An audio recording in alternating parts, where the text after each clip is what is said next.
Hello hi friends, good morning. Welcome back to another blog.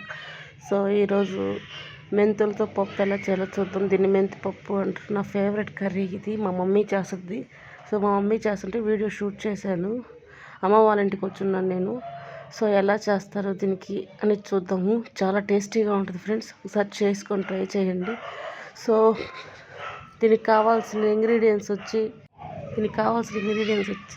టమోటాలు 4, కరివేపాకు 2 ఉల్లిపాయలు, ఒక 4 రెబ్బలు వెల్లుల్లిపాయలు, ఎండుమిరపకాయలు ఒక 10, కొత్తిమీర, ఒక గ్లాస్ నిండా కందిపప్పు. సో ఇవి మొత్తం కావాల్సినవి.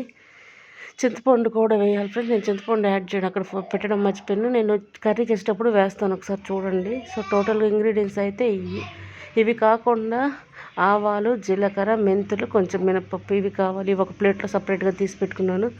4 మిరియాలు కూడా వేస్తారు కారానికి. సో వీటి తర్వాత గ్లాస్లో పప్పు తీసుకున్నాం కదా, అవి శుభ్రంగా 2 టైమ్స్ కడిగి పెట్టుకోవాలి.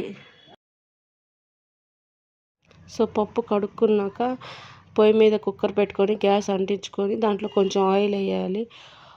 గ్యాస్ అంటించాను. సో ఆయిల్ కొంచెం హీట్ అయ్యాలి. హీట్ అయ్యాక వెయిట్ చేయాలి. సో హీట్ అయినాక పప్పు కడుగు పెట్టుకోవాలన్నా కదా, అది పప్పు తీసి పక్కన పెడుతున్నాను ఫ్రెండ్స్. సో అవి ఇంగ్రీడియంట్స్ అయితే. సో ఆయిల్ హీట్ అయ్యే లోపల పప్పు కడిగి పెడుతున్నాను. సో నెక్స్ట్ ఆయిల్ హీట్ అయినాక దాంట్లో ఆవాలు, జీలకర్ర, మినప్పప్పు అవి తీసుకున్నాం కదా, అవన్నీ వేసేయాలి. అవి వేసేసి చిట్టుపటలాడేదాకా వెయిట్ చేయాలి.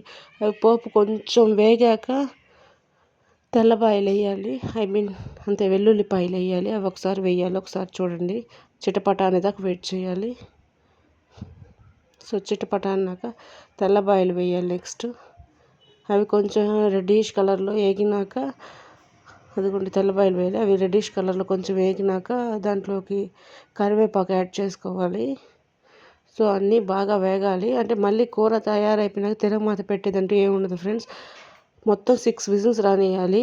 సో నెక్స్ట్ ఎండుమిర్చి యాడ్ చేసుకోవాలి.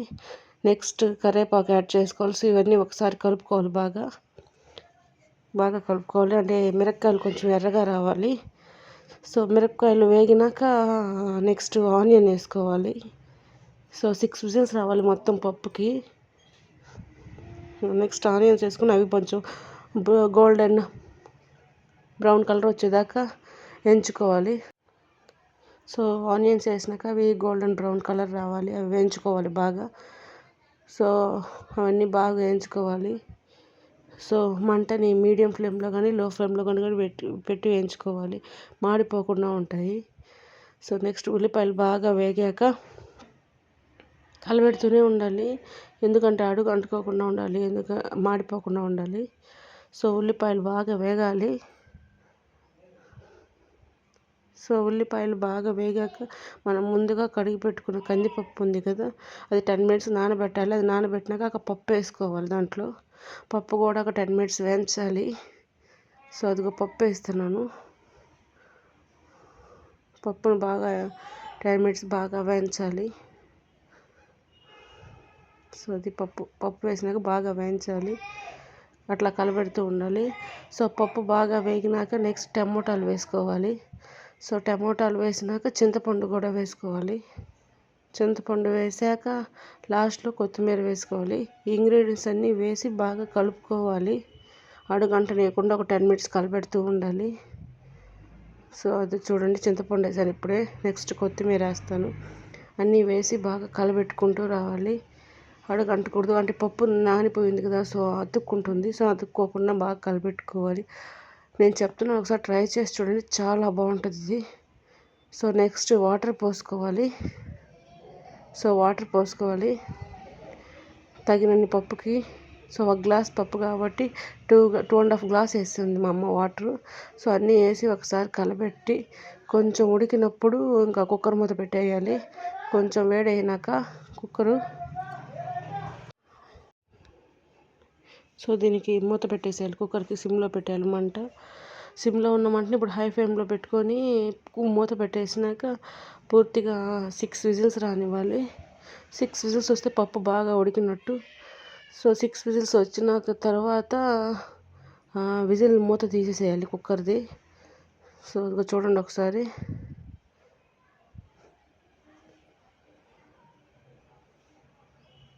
విజిల్ ఇప్పుడే వచ్చింది. విజిల్ వచ్చినాక కుక్కర్ మూత తీసేయాలి. ఆవిరంతా పోనివ్వాలి ముందు. ఆవిరంతా పోయినాక మూత తీసేయాలి. మూత తీసేసి నెక్స్ట్ మూత తీసేసి పప్పు మొత్తం వెనపాలి. బాగా మెత్తగా వెనపాలి. పప్పు అంతా బాగా ఉడిపోద్ది 6 విజిల్కి. చూడండి ఎలా ఉందో. సో పై నీళ్ళన్నీ వంచి పెట్టుకొని వెనపాలి పప్పు బాగా వెనిపాక ఆ మిగిలిన పప్పు కూడా వేసేయాలి. మనం గిన్నెలో తీసి పెట్టుకున్నాం కొంచెం వాటర్ అండ్ పప్పు, అది కూడా కలిపి వేసేయాలి. అది ఇది మొత్తం వేసేసి లాస్ట్లో ఇందాక మనం ఫస్ట్ నుంచి గమనిస్తే ఉప్పు అసలు వేయలేదు, ఇప్పుడు వేసుకోవాలి ఉప్పు. సో పసుపు కూడా యాడ్ చేయాలి. ఉప్పు పసుపు వేసి బాగా కలిపేసి మళ్ళీ ఆ ముద్దకు కడిగి కొన్ని వాటర్ యాడ్ చేసుకోవాలి. ఇంకా తిరగమాత అంటూ పోస్తుంది. పోపు వేరు, పోపు ఆల్రెడీ వేసున్నాము, ఇంకా పోపు అంటూ వేరు. సో దాన్ని గ్యాస్ మీద పెట్టి ఉడికిస్తే సరిపోతుంది. సో ఇలా ఉడకాలి బాగా తెలియనట్టు. సో పప్పు రెడీ అయిపోయింది. అంతే ఫ్రెండ్స్ పప్పు. ఒకసారి ట్రై చేయండి, చాలా బాగుంటుంది. సో ఇదిగో మా అమ్మ పెట్టుకొని తింటుంది. సో అన్నం పెట్టి పప్పు వేసింది. దీంట్లో ఒక నిమ్మకాయ ఊరగాయ నాకు చాలా ఇష్టం. సో అందుకని ఒక ఉప్పు నిమ్మకాయ ఊరగాయ కూడా వేయమన్నాను, అది కూడా వేస్తుంది.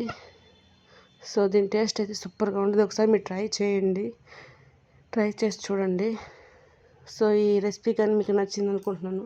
నాకు షేర్ చేయండి, లైక్ చేయండి, కామెంట్ చేయండి, సబ్స్క్రైబ్ చేయండి. Thanks for watching friends.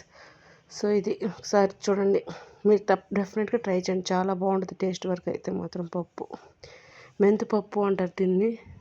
So అదిగో మా అమ్మ తింటుంది. అప్పడాలు కూడా వేయించింది దీంట్లోకి. సో ఈరోజు ఇది మా మండే స్పెషల్ కర్రీ అనమాట. నేను అమ్మ వాళ్ళ ఇంటికి వచ్చాను, ఏం కూర చేయమంటాను అడిగితే ఇది చేయమన్నాను నా కోసం స్పెషల్గా. సో మీ అమ్మ తింటుంది, చాలా బాగుందని చెప్తుంది friends. So thanks for watching friends.